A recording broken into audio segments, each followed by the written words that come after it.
This little pick probably originated from Dollar Tree. The colors were definitely different, but not in the scheme that I use. So I decided to change it, make it my own. He is not perfect, but he is well loved. I looked up on Pinterest different Halloween vintage cat faces and kind of made one out of bits and pieces of the ones that I liked. All I did was took some black chalk paint, covered in his entire face so that I couldn't see the original details, and I started over. Colored his bow, and then I did some details with a white chalk paint marker, and then with a black Sharpie, and then I also did his hat. Those little details on his hat. So now he's perfect, and I can put him on a sign. He would actually be a good embellishment for a wreath, what have you. On the back side, a clean canvas. I didn't get him from Dollar Tree. Pretty sure I got him from Goodwill. I just get everything I love from Goodwill. So there he is. Another Halloween item. This is probably my favorite one so far. Maybe not. I've got a couple of things I'm working on I really enjoy. And this was just a little box from, I think, Dollar Tree, possibly Target. It's got a picture on the inside, or a color, or some type of a statement or wording on the inside that I didn't really care for. So I took a piece of cardboard that actually matches the same color as the original wood trim. I haven't painted that. Haven't done anything to that box. I took that and cut it out, measured it roughly out, and then tucked it into there. It stays in there nicely. If at any point I want to pull it out, I can pull it out and use this again. These are pieces of a cardboard trim that I got from Dirt Cheap again. They actually came originally from Target in I think it was the bottle sleeves from last year for Halloween. But I took the little jack-o'-lanterns that had several faces. I took the ones that I liked, trimmed them off. On the back side of the little pumpkins, you can't really see, but you could see that they're actually elevated. They stand off a little bit. And those are these foam. These came from Dollar Tree, I'm pretty sure. And I just cut them so that they would fit on the back and used them to elevate them. So, yeah. Makes a little shadow, gives a little depth there. And the trick or treat stickers here are actually individual alphabetical stickers, and they came from my old scrapbooking stash. So I can't tell you exactly what brand that was or where they came from, but yeah, you can use anything like that you had in the past that you don't know what to do with. Get them out and use them now. It's a perfect time. And I love this. This is definitely one of my favorites. On the back, I can hang it up. I can stand it up. Whatever we want to do to use it, I could pull that out and do something different on the back. Just needs a little cleanup there, and it'll be perfect. This little sign I got from Dirt Cheap. I'm a bargain shopper, if you can't tell so far. I got this one from Dirt Cheap. It was an Easter sign, and it was, I think, navy blue, and it had some type of a saying on it. Oh, it says "this way." Yeah, you can still see it right there. So it says "this way" right there. I painted this with probably 4 coats of paint, and then I put this sticker on there. Not sure where the stickers came from. And I have this sign that I'll still be able to use for whatever I want to use it for. Probably something similar to that, so you can see it from both sides if I were to put it on my porch. And it's just a pick.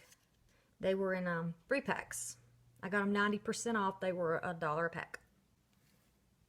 This one is one of those little signs from, I think it was from Target. I took the original string out, put in an orange string. I can clean this up and use this side to decorate it however I want. This is a piece of scrapbook paper that I just Mod Podged on there. And then I used some regular Elmer's glue to put down these letters. These letters came off of Target, a Target sign that said, "I'm here for the booze," or something like that. That was from Halloween from last year. And so you can see probably that there's little holes right there, and those little holes are where the string went through them. But I decided they would be good for this project. So yeah, got a little sign that says "boo." So this one is a little bit bigger.